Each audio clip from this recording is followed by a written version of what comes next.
Trade unions are angry. We've already got the RMT talking about going on strike between the Christmas and New Year period. Shocker. I thought we were told all that Labour had to do was get into power, get round the table, you know, pour some tea, have some Garibaldi biscuits, and everything would be fine. They threw a load of money at rail unions, at doctors and nurses and everybody else, and yet we've now got more threats of strikes over the next pay round. Is this going to keep going forever and ever? And is Labour going to give in like they did last time? Well, you said just then that these are strikes in the public sector, but the RMT threatened strike on the railway is, of course, against Avanti West Coast, which is a really badly run private except that their pay is ultimately decided by the government, as well you know. Well, and it's the managers, not the drivers, and they've got a case. I think that they should have the arrangements they want around their working time and when to leave and what isn't, and they should be treated Everyone fairly. should be able to set their hours at work. Everyone. It's not just a straightforward pay claim. But the broader point about should public sector workers get more money, well, Benedict's just told us, you know, for years they've been underpaid, and I agree with that. And what's the answer is to pay them more. And I think we have the mechanisms in place with pay reviews to do that. And don't forget, this is a good thing. If people have a bit more money in their pockets, they go and spend it in the private sector. They go and buy things in the high street. Hold on a minute. It depends where you get the money from. We haven't got any money, so it's going to have to be borrowed. And the interest rates, you know, OK, they've come down, but we still have to pay for that interest rate. I mean, I don't agree with Benedict and you, actually, that, you know, public sector work has been underpaid. Actually, in terms of pay rises, in terms of public sector pensions, actually, until 2010, and the Tory government came in and actually sort of, you know, froze or just 1% pay rises for lots of public sector workers. Public sector workers were doing better than private sector workers on average. And what's wrong with that? We're talking about nurses. I'm not saying it's what's wrong with it. I'm saying they've not been underpaid. Well, I think they are underpaid for the amazing job they do. The amazing job. Tell me about the amazing job public sector workers do. Which ones are you talking about? I'm talking about, well, for example, the National Health Service. Oh, they're all amazing. Oh, they're amazing, aren't they? Have you used the NHS lately? Behave yourself. You know they do a great job. And no, we all I don't. Rely on them. No, I don't. No, I don't. We only have to rely on them because we insist on having this monolithic health structure. No. If the NHS, or if everyone in the NHS is doing an amazing job, when they've been given huge sums more, they wouldn't be treating fewer patients. Productivity has gone down in the NHS despite extra money. Now, a lot of this is down to poor management. It's down to poor management, but everyone in the NHS is not categorically doing a great job. Well, maybe we need more NHS managers then. No, we need different NHS. I love that that's the Labour solution. More. People are rubbish at their job. Let's get more of them and pay them more. I don't think anyone at my local council is doing a good job. Not particularly impressed with trained staff. Pretty sure that in a lot of schools, teachers aren't doing a great job. They certainly didn't do it during lockdown. I mean, who are these mythical people doing a fantastic, wonderful job? No one's very happy with the police at the moment. Who are these people in the public sector doing a brilliant job? We all know them. They're in our families. Yeah, got good friends, yeah. They don't think they're doing a good job.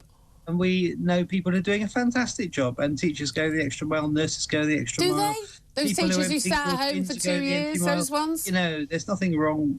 Just a general attack on the public sector. No, it's not. No, it's actually on the management. The idea that we've got...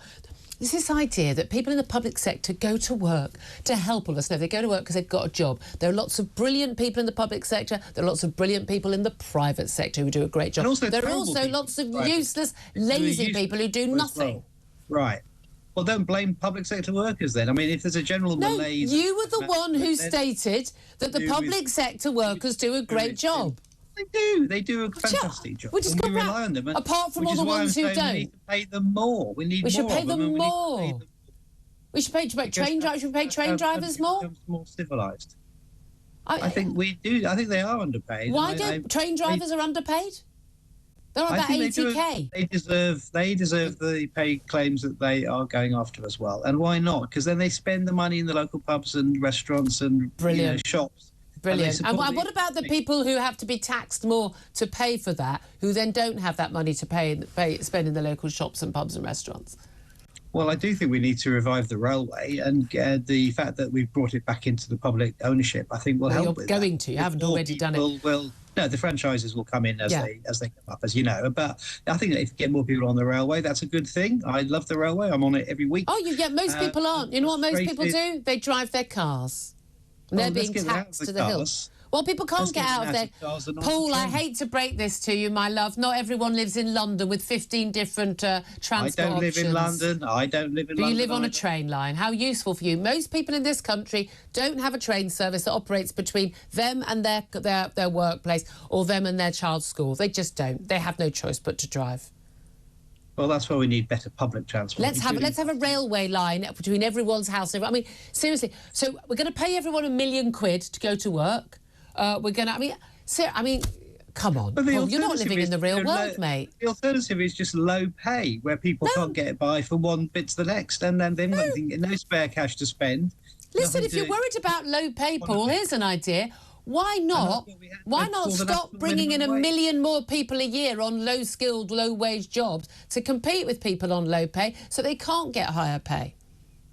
Well, that's an entirely different question. It's not an entirely different story. The reason why people are on low pay in this country is because we import 1 million people a year to come and compete with them. And you know my answer to this, which is that pay them £1 million too. Be good for the economy. You know, historically we have benefited from. No, we haven't. No, this is completely debunked nonsense. Drive the buses. Paul, and to work in the National Health Service. And without immigrants, the National Health Service would fall over. No, it wouldn't. No, it wouldn't. That's absolute nonsense. Paul, we've been importing people on a mass scale for 20 years, and we've seen pretty much zero growth for most of those 20 years. If importing lots of people promoted growth, we wouldn't have seen that, would we? So how do you account for that? Well, because as our population gets older, we need younger, fitter people to do the work to pay for our pensions and our social care. Except that the vast majority of immigrants aren't net contributors. They don't earn enough money to pay enough tax to contribute to pay for themselves, let alone anyone else. Overall, not overall. No, sorry to use actual facts, Paul. Well, no, because we know from history that immigration benefits our economy. No, we know categorically that mass immigration has not benefited our economy. It has, and if you look at it has, because Paul thinks it has. Forget the actual economic. So why have we not had really, really high growth in this country and wage growth? Why have we not all felt richer since we've had mass immigration? Well, because we've also had a Conservative government that has held back productivity, that has not invested in public services and infrastructure, that has been badly run and has given their mates loads of money. And it's all going to change now. Making the economy it's all going to change all of a sudden. I hope so, and I think, if you get behind the Labour government, then actually things might start to improve. And I think, we need to stop tearing it down and doing down our country. We need to have a bit of hope. I think, God, your own Prime Minister was doing down the civil service only the other day, criticising it, and then realised, oops, I've upset the last few people who vote for me. A gentle prod, I think, rather than doing it down. It's pretty critical, I thought. I love your optimism. I mean, I don't share it because I live in the real world. But let me ask you about an article that Harry Cole and the Sun has written today. I saw this article. Really interesting. It's very interesting. More than 24 ministers, including really senior figures like Rachel Reeves, Wes Streeting, McFadden and others, have other halves, spouses, halves, other close relatives, brothers, sisters, children, parents on the taxpayers' payroll or on the Labour Party payroll. We've got, 7 members of the cabinet related to either another minister or a Labour-appointed special advisor or a senior civil servant. Rachel Reeves' own husband is a powerful Whitehall Mandarin. The Cabinet Office boss, Pat McFadden, he's basically the Deputy Prime Minister in all but name. His wife is a political aide to Sir Keir Starmer. Rachel Reeves' sister is an MP. She also attends Cabinet. Her brother-in-law, Ellie's husband, John Cryer, is a Labour minister in the House of Lords. I mean, you guys are as bad as, as frankly, these Saudi crown princes.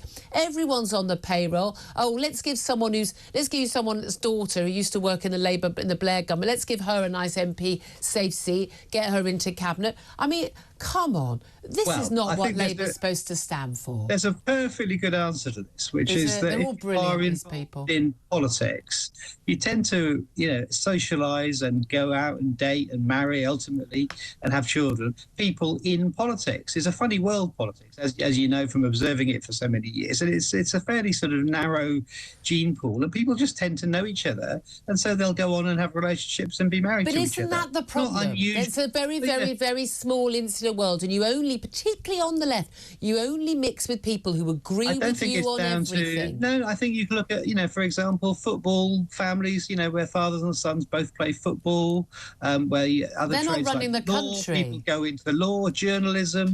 You know, these are trades, professions where people in families tend to do the similar things. You know, teachers, the same.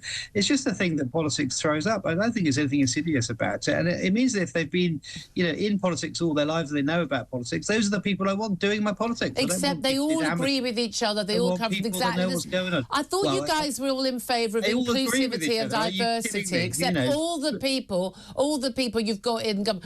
So people in Whitehall, and yeah, it's a lot of the journalists as well. You've all basically come from the same background, and you all think the same thing, and you all. And by the way, you're all doing such a great job. The country, both, I mean, frankly, the Tories as well. That's why the country's in the mess it's in right now, because you don't actually get the views of other people. Fair, because I mean, in the last intake, there were lots of people coming in from the services actually into the Labour camp, and I think, you know, Liz Kendall was attacked last week because she was married to a banker, so she can't win, I'm always in favour of people who marry well. Well, aren't we all? But I just think it's perfectly natural for people in that world, as in with any kind of trade or profession, to associate with others in the same field and to have children that go into the field that their fathers or mothers do. I don't mind their kids going in. It's when they're given a very, very, very big set of family help to get them in the nepo babies. Paul Richards, lovely to talk to you.